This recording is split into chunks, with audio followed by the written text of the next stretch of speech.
what is happening in India. But when we are looking into the use of digital technology in education, what we are looking is like how are we going to promote learning? How we're going to make ensure that there's a diffusion of education, especially when we're looking into those people living in remote areas, rural area, with low purchasing power, low income, basically the most vulnerable sectors of society. And here is where we have seen different approaches. Initially, what has been known as the power of source-organized learning. Here we have two main examples. The Hole in the Wall project that was created in India by Sugata Mitra. Basically, what he said is that if we put a computer in a wall in a village, children will go to that computer and start using it instinctively.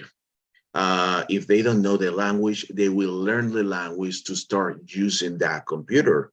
And after these reports that he made and the creation of an organization, they got funding, and this was replicated in many places, especially in India. However, after a certain period of time, different researchers, for example, Donald Clark, have found that the initial finding of just leaving the computer by itself in the village so people and children will access it and start learning was extremely optimistic. They have to be much more than just simply leaving the computer alone for children to start using it and start learning. Another very similar approach is the one laptop per child. Almost everybody is very familiar with it. Created in 2005 at the MIT uh, social lab, which state, let's give a laptop to every single kid so they can start learning by themselves. So it was always the fact of we give them the laptop, regardless of the language, regardless of the cultural background, the gender, and how society interact with that individual, people will learn. It got into the stream in terms of the proposal by the creator of the One Laptop Per Child program, Nicolás Negroponte, when he wanted to throw computer out of helicopter to the Kalahari Desert.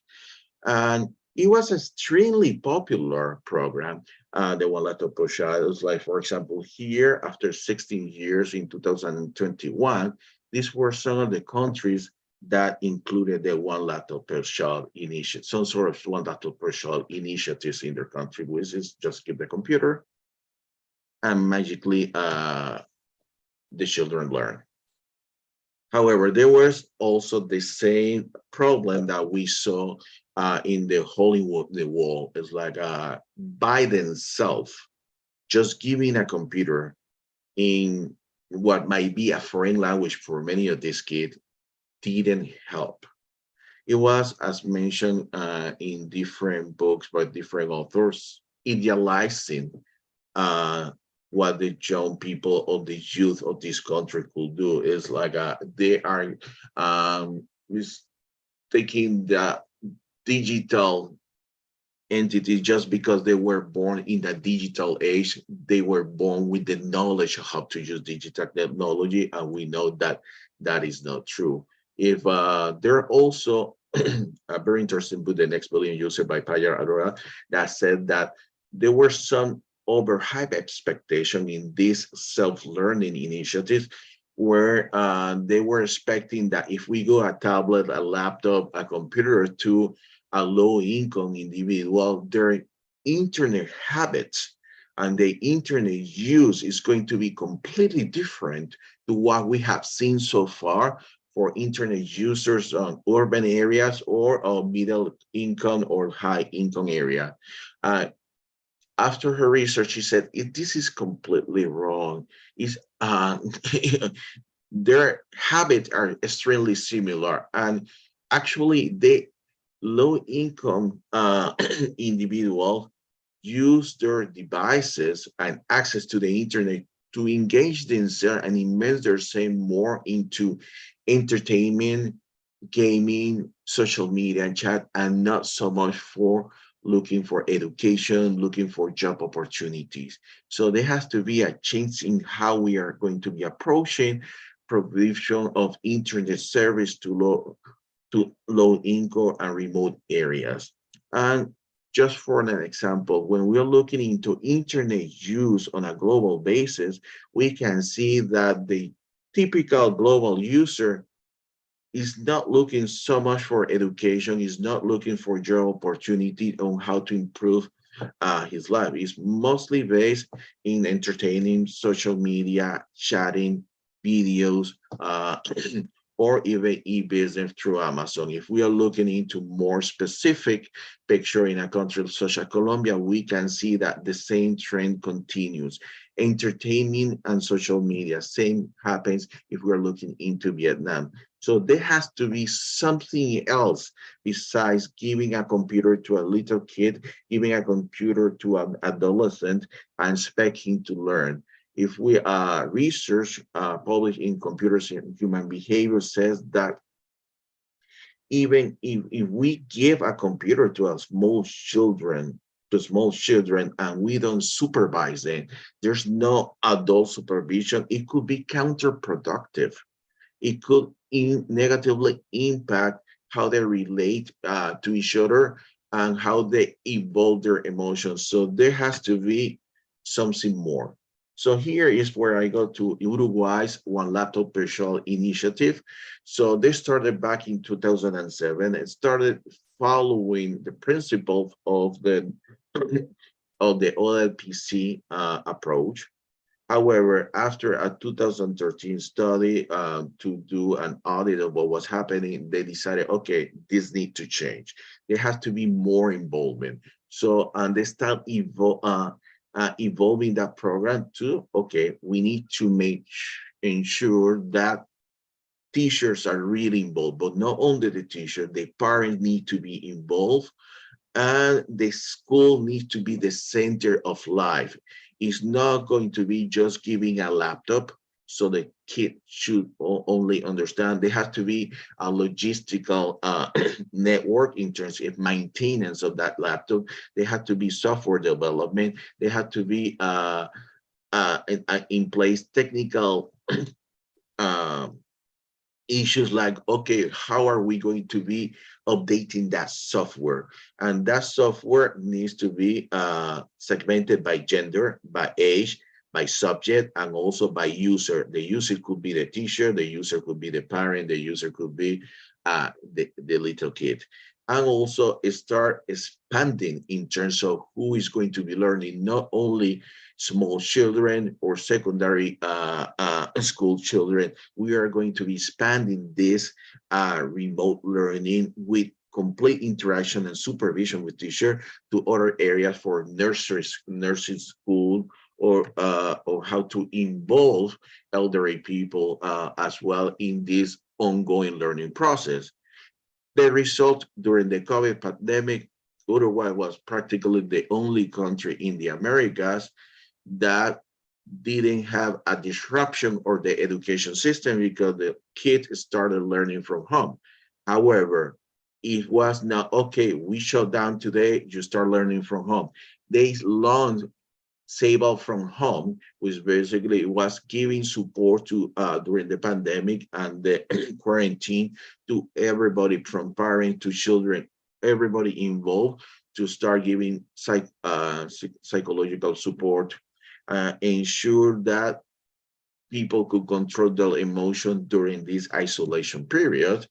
And the result has been very positive. And say, well, if you visit their homepage, you are going to see that they provide a lot of statistical information in terms of what they are doing and the result on a year per year basis. And I'm mentioning this part of the statistical information because one of the key ingredients for any digital strategy to promote education needs to have data. Data is essential to understand where we need to focus our effort, where we need to put our investment, uh, where we need to do the type of training that is needed in one location to be vis-a-vis another location. It's very important to have that data. And when it goes to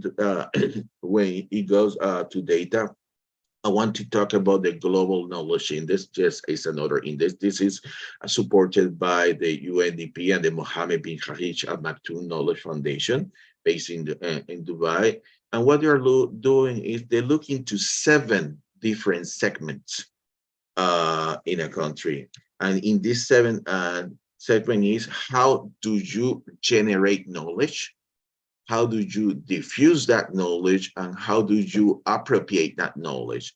And the different sector indices that they are is, what is the general enabling environment in a country? How are we in a general basis in this? And then there's the ICT component, higher education, pre-university education. How is the economy performing? What do we have in country in terms of research, development, and innovation? Because education is not only for elementary or secondary school, it's more than that. And then the technical vocational education and training for that workforce. These are the 7 indices that we are looking for in the Global Knowledge Index for is including over 140 countries right now. I'm part of the advisory board for the ICT segment. And when we look into the ICT segment in the Global Knowledge Index, we look in terms of what is the infrastructure, what is its coverage, the quality of the technology, the services that are being offered, and extremely important, the affordability. It is useless to have fiber in every single household. It's useless to have 5G coverage on 100% of the population if you are not able to afford that service. If you're not able to afford the service, you're not able to connect. If you're not able to connect any government initiative related to education, you won't have access to it. And in terms of affordability, that means what type of handset you are going to be able to pay for. That is going to allow you to use those applications. If you are looking to use application that only works on a 4G or 5G environment, and you can only afford a 3G handset, you are going to be left out. So these are some of the metrics that the Global Knowledge Index measures. And then just to end, there's other online digital platform that will provide education. One of them is the Massive Open Online Courses. Everybody has interacted with one or more of these different platforms. And they go from direct to consumer to B2B to do it yourself. And it's much more of a business approach to education. What we see here, mostly with universities, or in certain countries, for example, in the US, you have Sailor Academy that also allows you to get high school diploma, but is mostly on a paid per course basis. And this is why this is expected to be a booming industry, $84 billion by 2030. And it's also being considered by the European Union as a way to train those people that they need with technical skills, because the forecast is we are going to have, not only in the European Union, but almost every single country, a scarcity of enough people, enough employees that have been trained in technical skills. So one of the issues that the European Union is considering is how can we get those MOOCs that are already offering training and education to people, and use that, leverage that to start offering training and official degree. And this is also being done by different companies as well, in giving certificate to people to be able to expand their services to the population. And I was fairly quickly, and this is all over. If you have any question, I'll be more than happy to entertain. Thank you.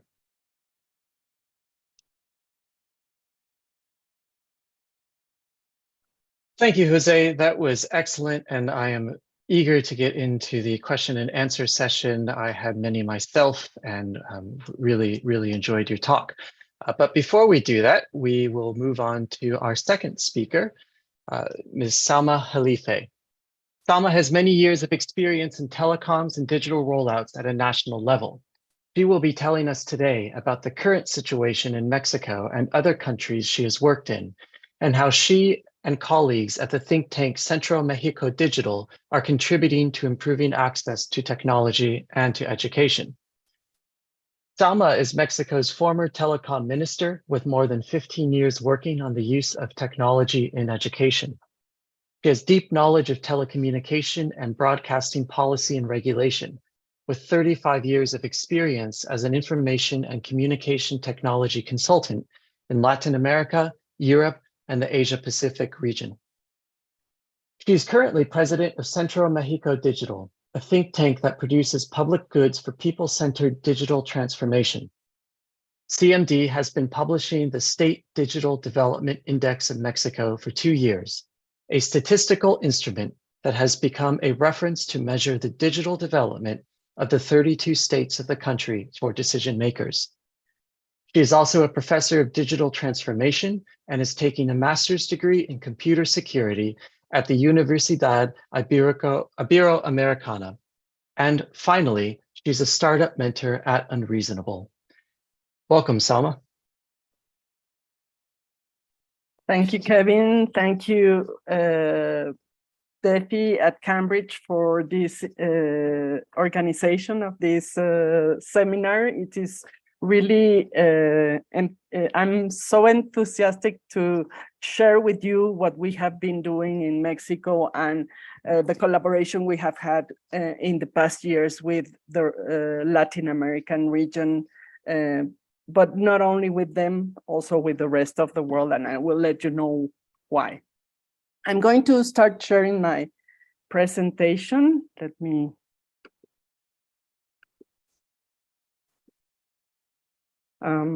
Just to make sure that everybody sees the presentation. Yes, we can see it, Salma. Okay. Thank you. Thank you. Well, the question was, technology improves access to education, or does it? And my quick answer would be yes and no. And let me go deeper in this ambiguity of the answer.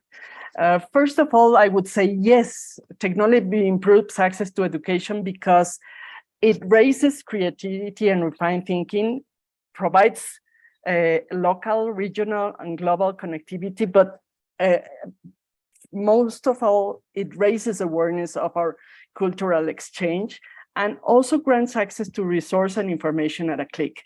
And I'm going to give you some examples that we've been doing in Latin America, not only in Mexico, but also in Latin America, where we have been using technology for education. And this has been really relevant for the current status that we have with technology.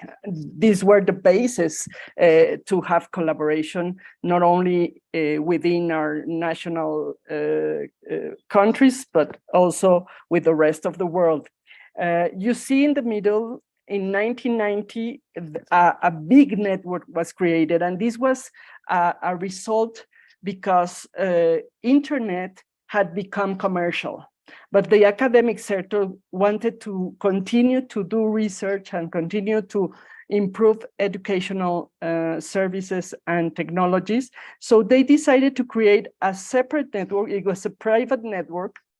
Well, it's still a private network, but in the difference on that at that time with the commercial internet, it was very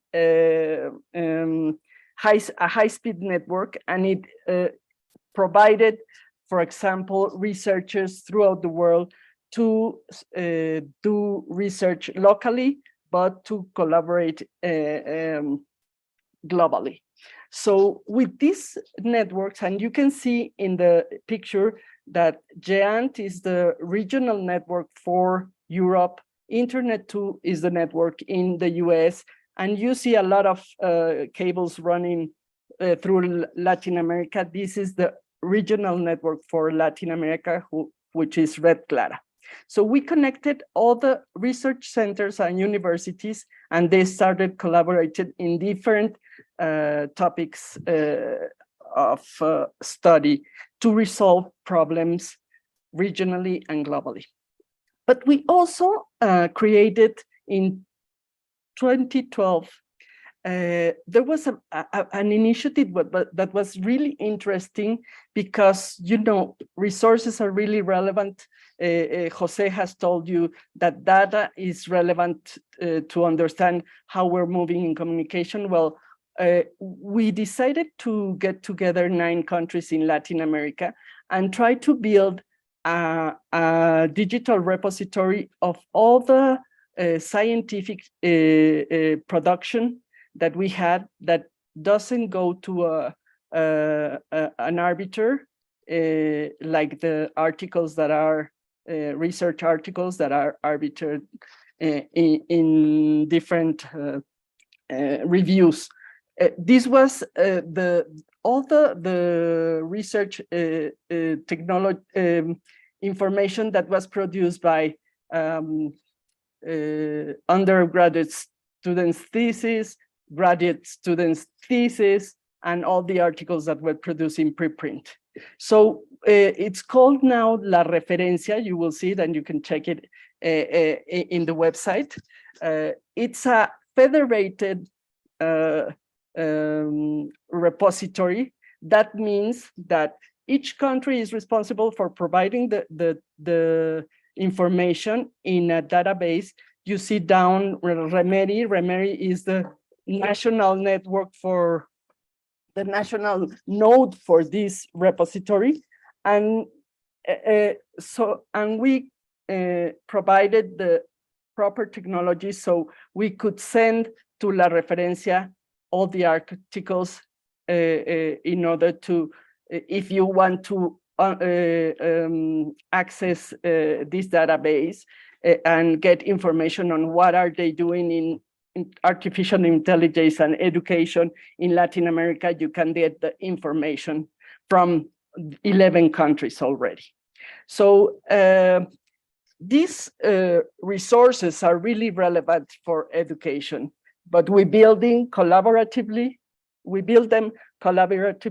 and we also share knowledge about how to use the technology to improve our access to education.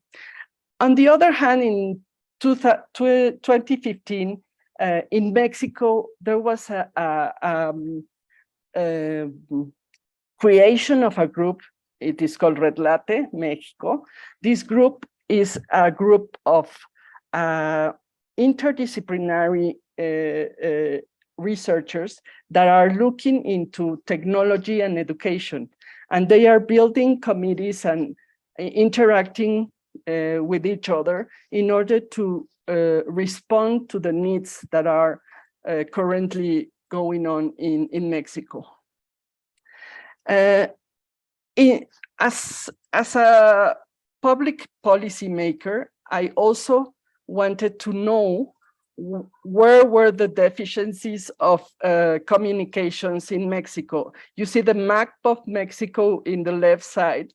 In 2019, I was able to map, you see in blue, all the places that have no connection in Mexico.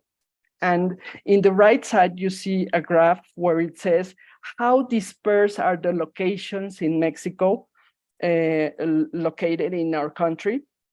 So how easy it would be to get this connectivity in those places. And as you may see, there are very few connections or locations that could be reached with high density of population, but there are a lot of locations that are with very few density of population, but very dispersed in the country. I'm going to get back to this issue later on in my presentation. So, as you see, before COVID, we had these 3 improves in access to education. But then came COVID, and we saw a very fast adoption of technology. And now we can see connection to the classroom, experiencing the real world with virtual reality and augmented reality, the engagement of academia and research centers with the modern workplace, different styles of teaching and learning that were provided by artificial intelligence and other technologies. And we also learn how to be responsible in online services, because homes were not prepared with cybersecurity in order to be safe and secure while connecting online. And it also provided different ways of learning and teaching with entertainment, like educational gaming and quizzes, online polls and surveys, coding and programming, and the metaverse, and sensing everything. So, but we were worried in Mexico because after COVID started, we found out that we had two Mexicos: the Mexico that was connected and the Mexico that was not connected. So we had to do something really fast in order to provide services, educational services, to those that were not connected. The only way that we could reach them as a whole was using TV connections, because we knew that 95% of the population was connected or had a TV already. So we started sending classes, and we provided everything.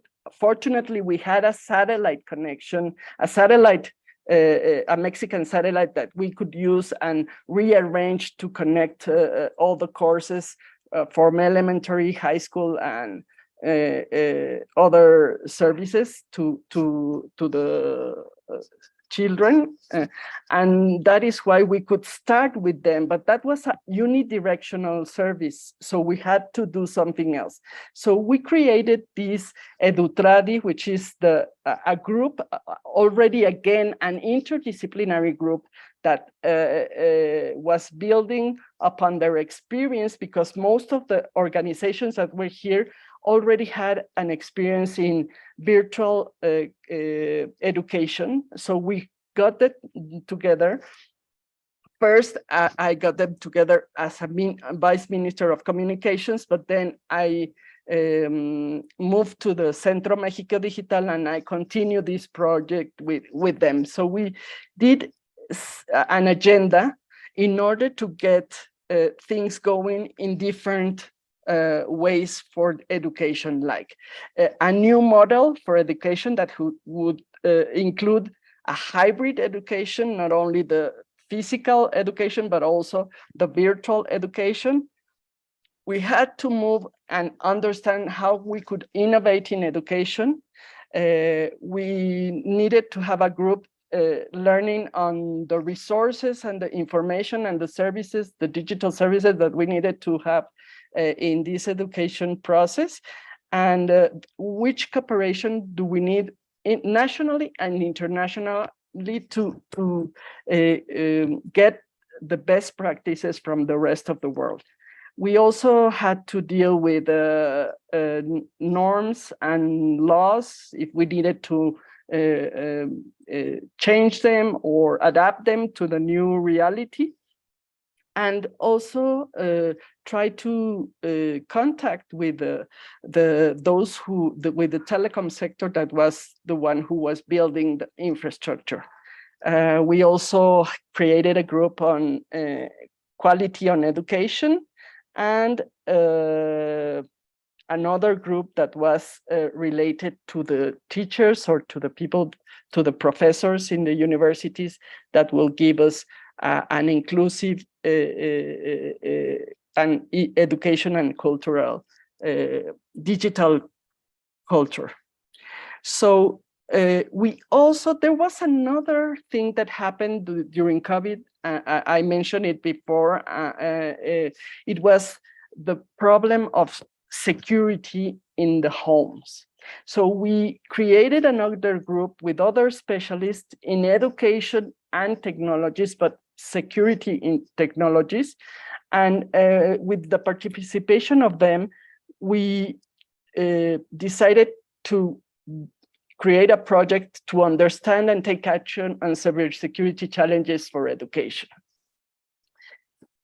Now I'm going to tell you why I say no. I think that technology does not improve access to education when communities are not connected or are in vulnerable situations. And let me give you some quick answers of what are these vulnerable situations. Perhaps the rural-urban situation provides better quality, better services and more services for people living in urban areas than rural areas. And particularly for example, in the case of Mexico, Mexico has an orography really difficult to get there with different technologies. So it is very expensive and very, it takes long to get to those places. We have satellite services, but satellite services until recently have been very expensive and very low bandwidth services. So we use them, but they don't get the same experience when you live in a rural area than you live in an urban area. Gender is another problem that we have in Mexico. I will show you some information later. And age could be also a barrier because as Jose mentioned, some are digital native users, but some people that are above 50 years old, they are even nervous to get into the digital world. So digital skills need to be put in place in these different vulnerable situations. And as also Jose mentioned, affordability is one of the problems that we have today in order to get access, even if they have connectivity in their locations where they live. Accessibility is another important measure that we need to be measuring, because the people that have different types of lack of access or disabilities, like physical or eyes, very low, I don't know how to say it in English, but the people that don't see very well, they cannot access easily to any website or information they want to do.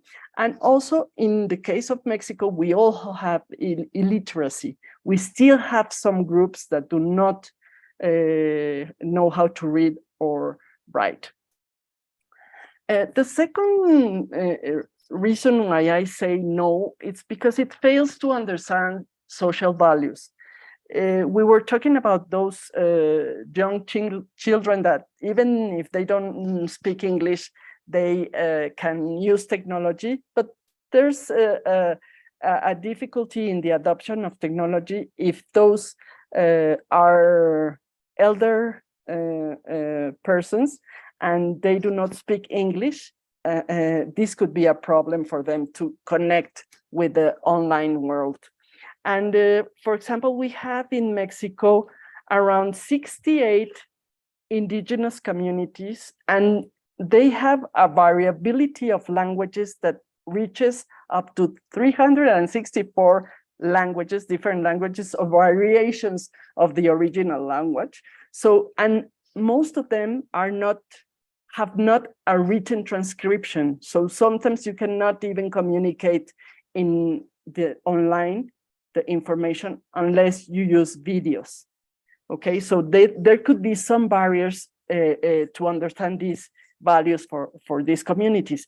And on the other hand, health, agriculture, arts and crafts, textiles, natural products, as well as water, land resources, and environmental services are managed differently for these indigenous communities. So we have to take into account the traditional way of doing things and the modern way of doing things, and try to innovate, be creative to reduce this exclusion of these social values. And third and most important is sometimes intentionally or intentionally we introduce technology and it violates human rights. One very common throughout the world subject that's been discussing is the discrimination and the exclusion of artificial intelligence algorithms in certain applications.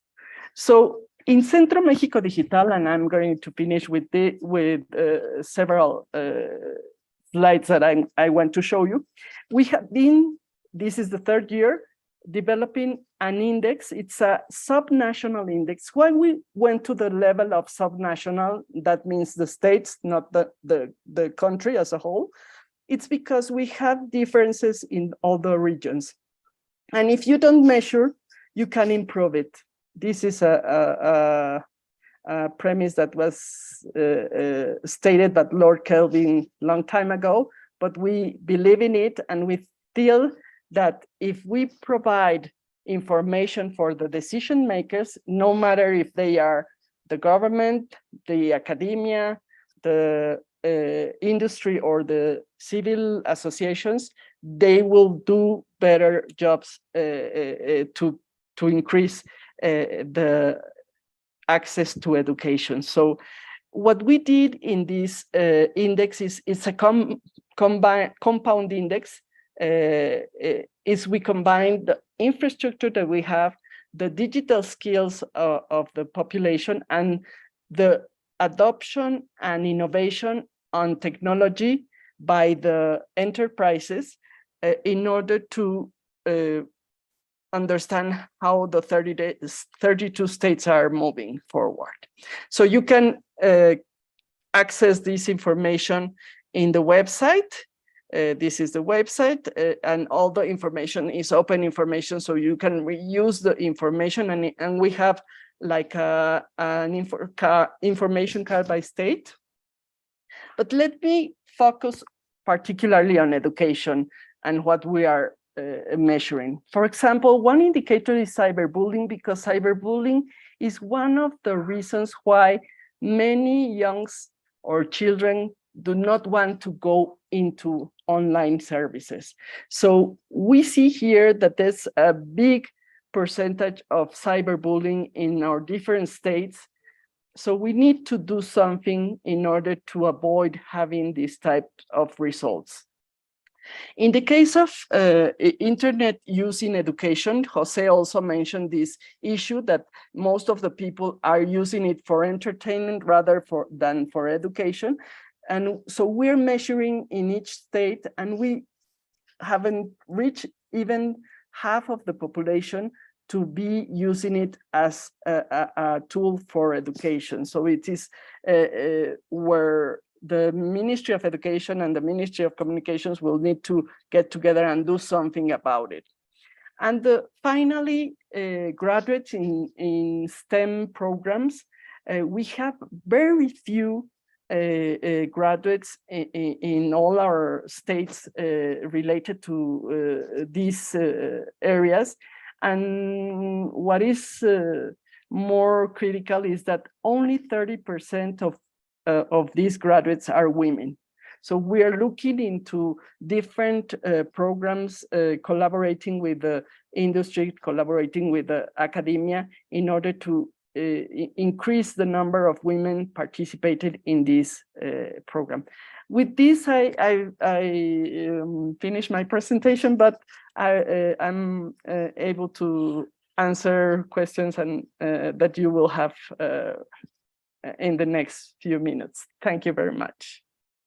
Thank you so much, Salma. And I really look forward to having some questions, particularly around access to education in sparsely populated rural areas. But before we do that, we will move on to our last speaker. And I also want to remind our audience members to please ask your questions using the Q&A box at the bottom of the screen. Our last speaker today is Lindsay Nefesh-Clark. Lindsay will be sharing her wide experience working around the world, particularly with international NGOs.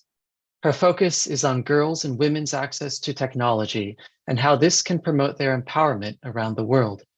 From our preparatory discussions, she feels there is reason to be hopeful, and I look forward to hearing her share that. Lindsay is a founder and managing director of W4, a social enterprise dedicated to protecting girls' and women's human rights and promoting girls' and women's empowerment around the world, with a focus on Sustainable Development Goal 5B, harnessing technologies. With a BA from Cambridge University and an executive MBA from ESCP Europe, Lindsay worked in human rights and development in Africa and Asia with organizations like Human Rights Watch and UNICEF before founding W4. Named a Women in IT role model by the European Commission and one of the inspiring 50 women leaders in Europe's technology sector, Lindsay is a member of the advisory board of UN Women France and a member of the steering committee of Equals, the Global Partnership for Gender Equality in the Digital Age. Welcome, Lindsay. Thank you very much. I'm just going to share my slides. Thank you, Kevin, Judith, and the DEFI team for inviting me to be part of today's discussion. And Salma, your last slide, about 30% of women graduates in STEM in Mexico is the perfect segue into my talk today. I would say without hyperbole, this is one of the most important issues of our time. Technology improves access to education, or does it? I'd like to address the gender dimension of this question and ask, not only does tech improve access to education, but more specifically in today's world where digital literacy is the new literacy and internet access ought to be a human right, does technology improve access to tech education? On a personal note, I fell into tech several years back when I was managing humanitarian programs in the Philippines. We were providing education for the children of families living in cemeteries, literally sleeping on the tombstones. You can see photos of the remarkable young people here.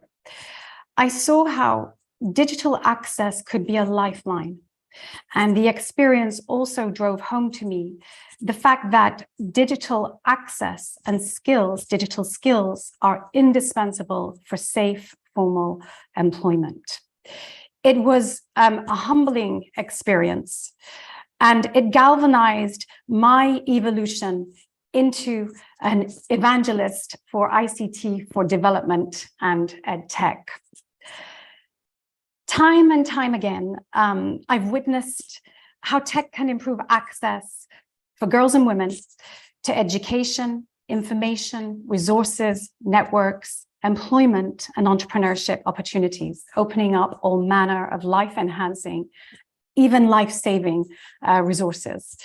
The potential of harnessing technology to promote girls' and women's empowerment is immense. And this pertains across a range of domains, using AI for urban planning to build girl and women friendly cities, designing mobile apps that connect women farmers to value chains, apps to combat harassment and violence against women, mobile banking and finance. We've seen tech deployed for campaigns to counter gender stereotypes, amplify women's voices, promote women's political participation, and put the rule of law behind women's rights. And all this is the good news. The bad news is that there is a persistent global digital divide and gender digital divide. Indeed, the International Telecommunication Union has referred to a connectivity Grand Canyon separating the digitally empowered from the digitally excluded. And Salma referred to the two Mexicos. Of the 2.7 billion people offline, a figure which should give us somber pause, the majority are girls and women. Women remain chronically underrepresented across the entire IT ecosystem globally, in tech professions, tech design, governance, and regulation. And we're seeing a familiar education, employment, leadership disconnect. Furthermore, as gender segmentation in degree choices persists, research shows that gender gaps are more prevalent in fields that require disruptive tech skills, as this slide captures. The latest World Economic Forum Gender Gap Report emphasizes that the social experience of learning in STEM classes and working in technology fields, plus gendered signals from the labor market, all contribute to, quote unquote, shaping the potential employee base of the professions, making them distinctively male. Given the figures, it's hardly surprising that we're seeing a problem of gender bias, among other biases, in technology. This runs along a spectrum from frustrating but benign to harmful, sinister, and potentially fatal. We need to be asking, how can we build gender-smart AI to advance gender equity rather than embed and scale gender bias? Another highly worrying trend is the prevalence of online threats, harassment, defamation, disinformation campaigns, and violence against women, all of which undermine women's participation in the digital sphere. So when we talk about tech and equity, it's not alarmist to say we urgently need to close the gender digital divide in terms of girls' and women's access to tech and participation in the tech sphere. And we must do more to protect girls' and women's online and offline rights. Of course, this is a broader economy issue, as it's estimated that over 90% of future jobs will require at least basic digital skills. Now, closing the gender digital divide can catalyze progress across myriad dimensions. Girls' and women's increased education and participation in the economy correlate positively to wider development gains, from improved business performance, increasing a nation's or region's GDP, to alleviating poverty, food insecurity, and promoting environmental sustainability. And moreover, research shows that higher levels of gender equality are associated with a lower propensity for conflict, both between and within states. Conversely, digital exclusion and the digital divide are highly costly in terms of massive economic and innovation losses. And above all, lost opportunities to save and improve people's lives as the COVID-19 pandemic threw into stark relief.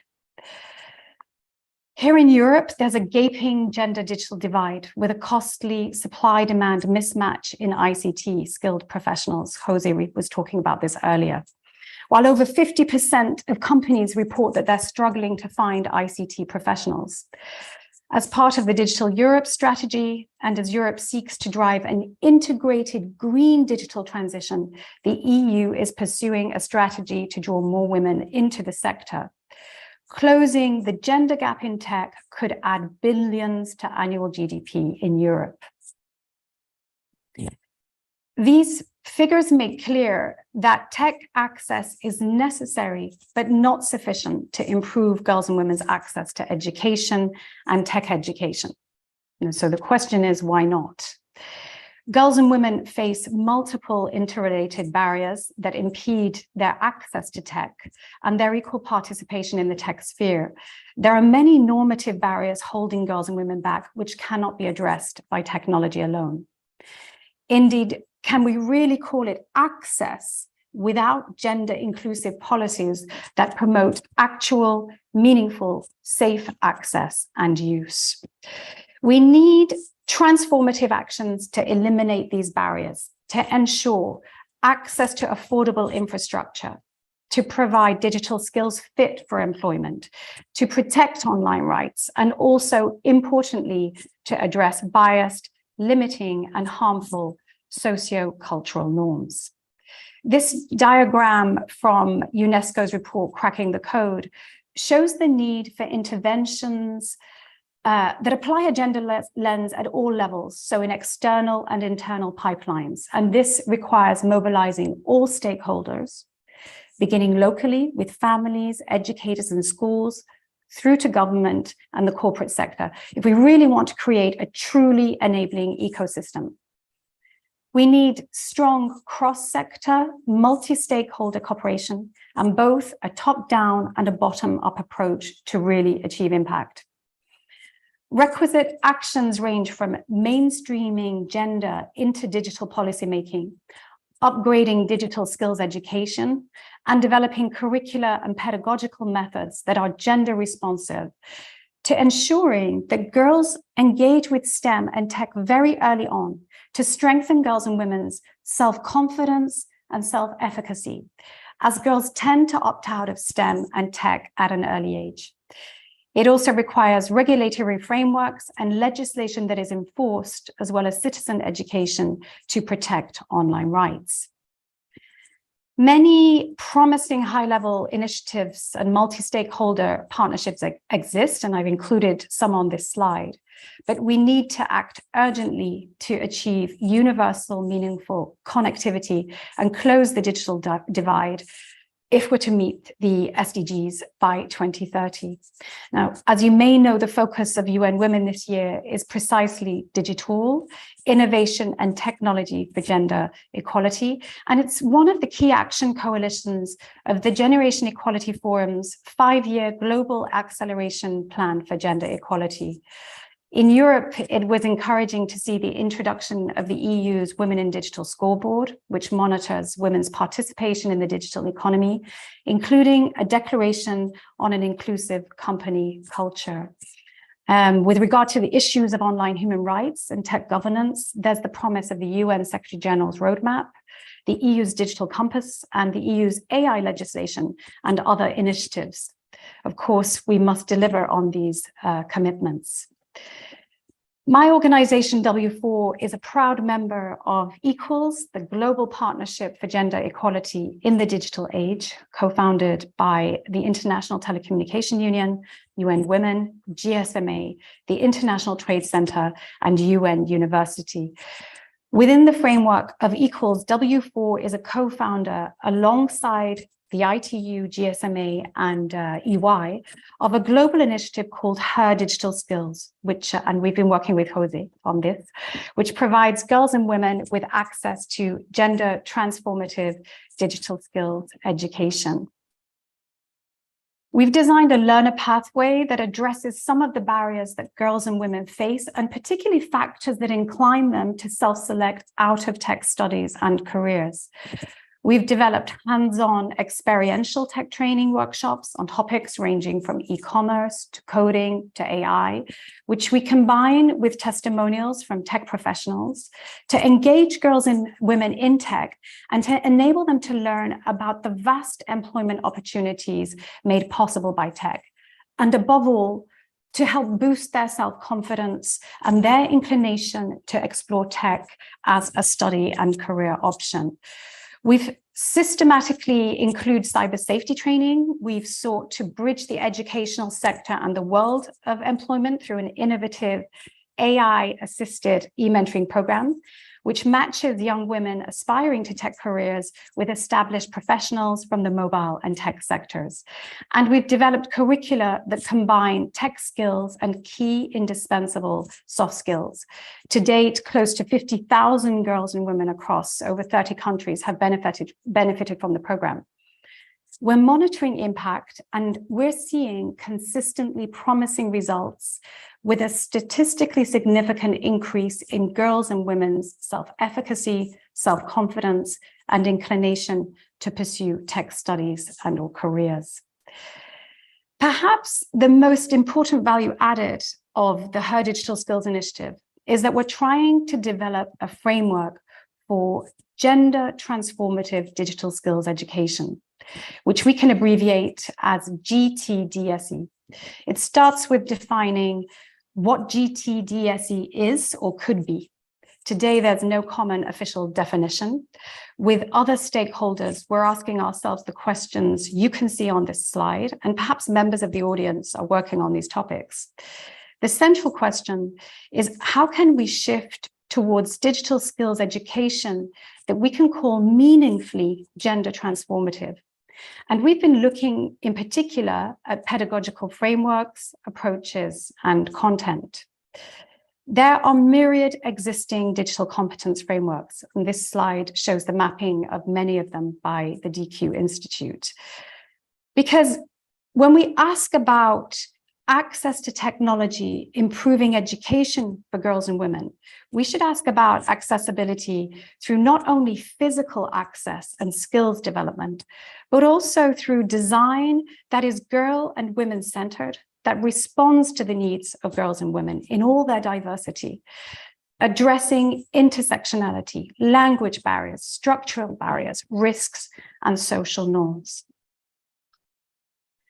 Most frameworks approach the competencies in terms of knowledge, skills, and attitudes, and sometimes you will find values, as you can see here on this slide. In terms of what we might call gender transformative digital competencies, that is the skills that girls and women need in their daily lives for employment, to amplify their agency and voices. So not just technical skills, but knowledge and skills encompassing critical thinking, rights, cyber safety, and soft skills. The frameworks do not adequately address the gender dimension and the normative barriers. Content and pedagogical approaches need to be designed to foster critical analysis, to question and challenge biased, limiting, and harmful norms. The design needs to promote a change, not only of the individual learner's attitude, but of her wider reference group. It needs to prompt broader discussions with other stakeholders and gatekeepers. So in short, more work needs to be done to integrate educational competence frameworks with gender norm change. And this approach should inform the design of digital learning curricula, content, and learning strategies. And it should be adopted in schools with capacity building for educators. It should be mandated by governments in education systems. With the Equals Coalition, the Her Digital Skills team, and other stakeholders, we are precisely working to integrate digital competency frameworks, digital skills curricula, and gender norm change theory and practice to create a gender transformative framework. We plan to publish the framework this autumn. At this critical juncture in our era of strong men, with the climate emergency, social and economic fractures, geopolitical instability, and a global backlash against girls' and women's rights, I would argue that we urgently need a change in paradigm in digital skills education to build a more inclusive, equitable digital world. Tech is shaping the societies and economies we live in and the values we live by. Our societies and economies undergo the digital transformation and strive to ensure a green digital transition. Women and girls must be equal participants. To conclude, in addition to inviting you to get involved, if you're not already so, in Generation Equality Forum and Equals, I'd like to leave you with a couple of questions. What would an approach to digital skills education that we can call meaningfully gender transformative look like? And in our respective sectors and roles, professional and personal, what should we be doing to bridge the digital divide and the gender digital divide to enable girls and women to be full and equal participants in the digital transformation? And on that note, and testament to the potential of tech to improve access to education, I'd like to close with these uplifting images created by two talented young women, Tarannom and Rahil, in our organization's underground digital skills training program for girls and women in Afghanistan. So again, thank you for inviting me and for listening, and I look forward to questions.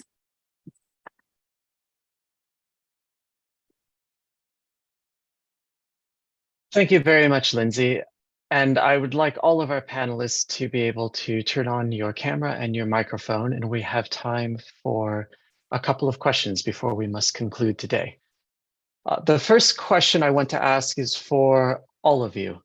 And in your presentations today, you covered a number of challenges and opportunities around access to education, and these encompassed IT infrastructure, social norms, economic resources, as well as pedagogical access.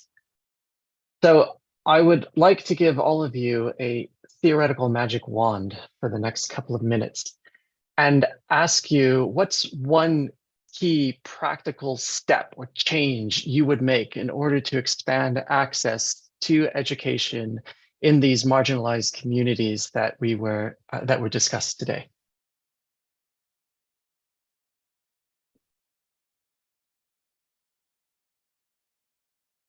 Yes, Jose, please go ahead. Uh, yes, I will look into the policymakers. My magic one will tell them, okay, you need to establish long-term plans, because usually what we have in around the world is the policymakers makes a plan for for education that starts, let's say, December 1st and ends on June 11th. However, it needs to have a start date, but it doesn't have to, it cannot have an expiration date. So you need a policy plan that is long-term. It doesn't abide by presidential terms, and it needs to have alongside an ecosystem where it gets audited so it can evolve. It needs to collect information. Data is extremely important, as Salma mentioned it, and as Lindsay mentioned it. One of the problems that we have when we were doing the global knowledge index was, how can we incorporate more gender data? There's no data about women at all. So how can I know when how to prepare software, educational software for women, because little girls learn differently than little kids do, if I don't know how many girls are there? I don't know where they are. I don't know their ages. So that is very, very important. That ecosystem that takes into account, okay, it has to be long-term. It has to evolve. We need to look into logistics, technology, software update, and constant training to the teachers. It's not, you just not give them one day and they are set for life. They need to constantly be trained and also involve the families, involve the community. Otherwise, it doesn't have much probability to be successful. And then funding, you need to give it funds. Thank you, Jose and Salma. Yeah. Yes, I could add, I completely agree with Jose. Interdisciplinary groups are really relevant to produce these plans. Not only the public policies are relevant, but only if they include those interdisciplinary groups and the ecosystem, the academia, the industry, the social civil associations, and these interdisciplinary participants need to be from different backgrounds. I mentioned you that we created after COVID, we created this EduTradi, which was the education for the digital transformation. And we have psychologists, we have engineers, we have gender specialists, we have educators, we have biologists, and you can't imagine the amount of people that are participating in these groups. And it's really relevant how you think things are done in this way, and then you get inputs from other specialists, and it seems like your vision is a very narrow vision when you talk to them. So it's really relevant to having the interdisciplinary groups. Thank you, Salma. Lindsay, did you have anything you would like to add? Well, I would just echo what Jose and Salma have said. And if I were to, choose if I had my magic wand, I would say we really need to see this at the government level in terms of ambitious strategies, backed with the requisite budgets and resources. We need metrics to track progress and accountability. And, earlier this year, the International Telecommunication Union published a handbook on mainstreaming gender in digital policies. And I have to admit, I was kind of surprised that they needed to publish such a handbook. But of course, what we're finding is that, there is gender mainstreaming, there are gender mainstreaming guidelines, but really up until now, not much has happened in terms of targeting those policymakers who are in charge of digital policymaking. So I totally agree. I want to sneak in a second because of my my work with W4 and at a grassroots level, which is really, we've got to get the technology into the hands of youth today, and girls and women, because we're seeing time and time again that they are they're coming up with solutions to all these challenges that we're facing, but we need to make sure that they have the access and meaningful access. Thank you. And it was a slightly leading question because it's a topic I have very strong feelings about as well. And I know this is a little bit atypical for this format, but if I had my own magic wand, it would also be to make all educational content accessed through a mobile device zero rated, meaning you would not be charged for educational content, not charged data. We are unfortunately about out of time. We went a bit over, but we do have one other question that was asked by an audience member that I want to make sure gets answered. And this question is for Lindsay from Defi friend Ardisher, who's a psychometrician here in Cambridge. And he wanted to know specifically about how W4 provides support for girls outside of the EU. Thank you for that question. And actually, as I explained at the beginning, I fell into tech over in the Philippines. And initially, when we founded W4, most of our programs were in Asia and Africa. Our core programs are really to provide digital skills training for girls and women in underserved areas, and often in highly challenging contexts. And highly challenging in terms of poverty and insecurity, precisely. And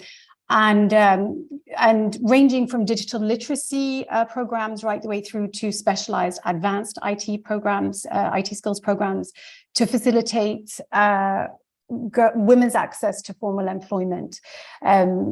And we're also combining digital skills training with social entrepreneurship training to enable women to embark on in social entrepreneurship, so tech-based social entrepreneurship. We're working in lots of different countries. We have, programs in many countries in Africa, many programs in Asia, but we are also working in the Americas and in Europe. Thank you, Lindsay. And that's unfortunately all we have time for today. It does illustrate the need that we could continue. Well, it would be great to be able to have another opportunity to continue this discussion, but we had planned until 5:15, so we must unfortunately end. And I want to thank today's panelists for such an engaging and enlightening discussion. I really enjoyed it, and I am sure that our audience did as well. To our audience joining us today, thank you, and thank you for those questions. If you found today's topic compelling, please sign up to DEFI's mailing list to receive future invites. For those invites and for more information, visit our website at www.deficambridge.org. And if you have ideas about themes you would be interested in hearing DEFI explore, please do get in touch via the website. We look forward to hearing from you. With that, thank you all and have a wonderful day. Thank you so much. Thank you. Thank you. Thank you. Lindsay, I had a follow-up thing based on what you mentioned at the very end about girls in Afghanistan. Yes, yes, yes.